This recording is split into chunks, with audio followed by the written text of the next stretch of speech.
Dans le livre de Matthieu 24, verset 35, on dit « Le ciel et la terre passeront, mais mes paroles ne passeront point ». Si nous prenons cette écriture, cette même écriture, d'après l'anglais, on dira Heaven and earth shall pass away, but my word shall not pass away ».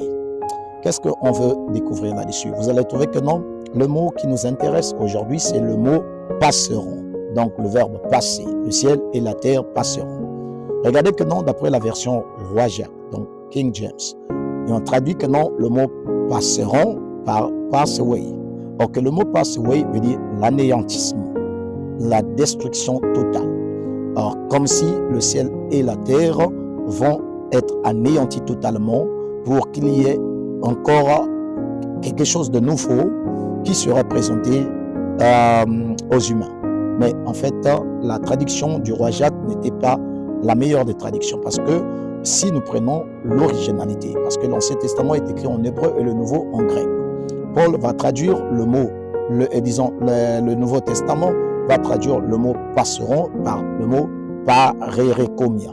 Parerekomia qui veut dire changement d'état, changement de forme, passer d'un état à un autre. En réalité, c'est ça le vrai sens du verbe passer dans le ciel et la terre passeront. Ça ne veut pas dire que non, ça sera anéanti.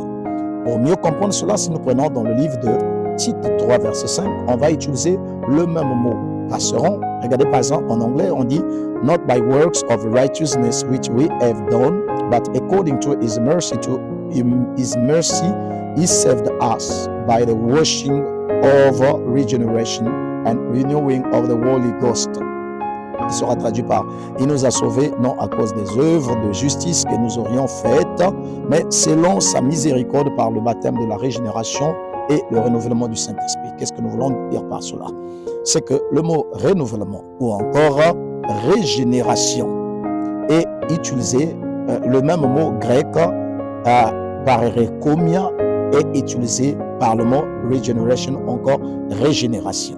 Et pourtant, la régénération ne veut pas dire qu'il y aurait une autre personne, un autre individu en dehors du premier, mais c'est la même personne, mais qui change d'état du pécheur qu'il était en un homme sauvé.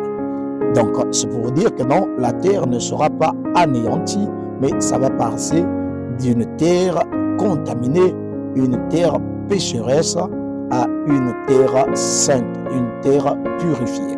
Nous pouvons prendre aussi le même mot encore et utiliser le même mot parerekomia et utiliser dans le livre de Matthieu 19, verset 28, quand il parle aux apôtres qui seront avec lui sur le trône. Il dit, le Fils de l'homme au renouvellement de toutes choses. Donc, ce mot renouvellement de toutes choses est utilisé aussi en grec toujours par parerekomia. Ça ne veut pas dire que non, ceux qui sont là, parlant du trône, comment les apôtres seront placés au trône, ça ne veut pas dire que non, ça sera de nouveaux apôtres, mais ce sont les mêmes, mais sauf qu'ils changent de position.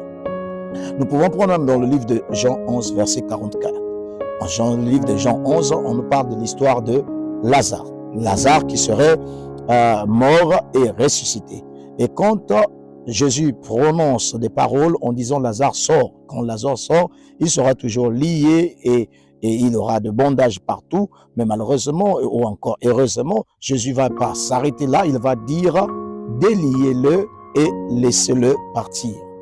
Mais le mot déliez-le et laissez-le partir sera aussi traduit par parerekomia. Ça ne veut pas dire que non, c'est une autre personne, c'est la même personne.